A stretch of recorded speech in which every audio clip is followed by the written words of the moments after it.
rehabilitation of victims of acid attacks in India. अत्यंत गंभीर विषय पे मुझे अपनी बात कहने का मौका दिया। मान्यवर, आज इस सदन में मैं सदन के सदस्यों से और आपसे प्रार्थना करने के लिए खड़ा हुआ हूं, उन एसिड विक्टिम्स की तरफ से जो जिंदगी में हर दिन मरती। मान्यवर, वो एसिड विक्टिम्स जिनके बारे में एनसीआरबी का डेटा है, वर्ष 2014 से लगभग हर साल 200 महिलाओं के ऊपर एसिड विक्टिम्स की वो शिकार होती हैं।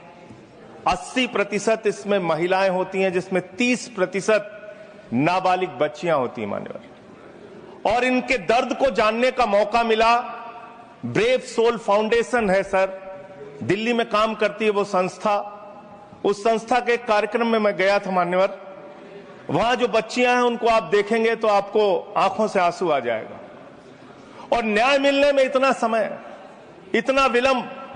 शाहीन मलिक एक बच्ची है वहां पे मान्यवर, एक महिला है, 16 साल से न्याय की आस में भटक रही है।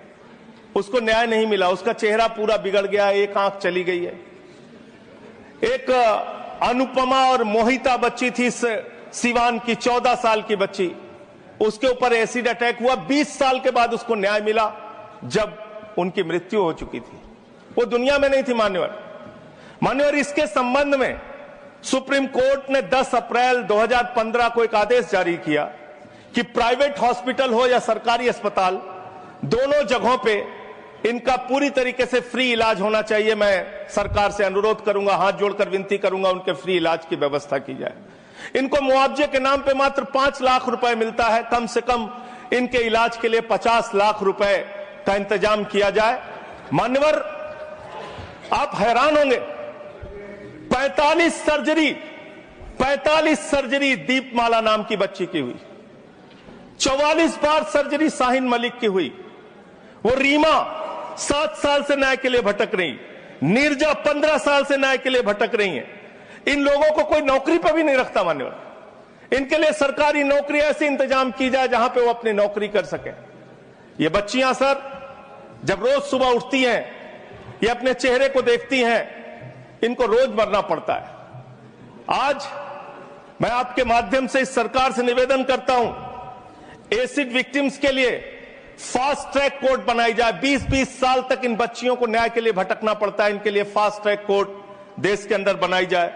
जो CSR फंड है, उस CSR फंड को निर्धारित किया जाए इन बच्चियों के कल्याण के लिए, उनके रोजगार के लिए, उनके इलाज के लिए।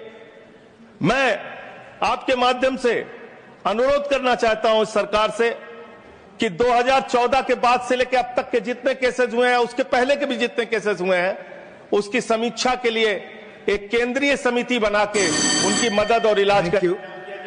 माननीय Shrimati Sagarika Ghosh, need for robust blood transfusion laws for those battling thalassaemia and sickle cell anaemia. Thank you sir.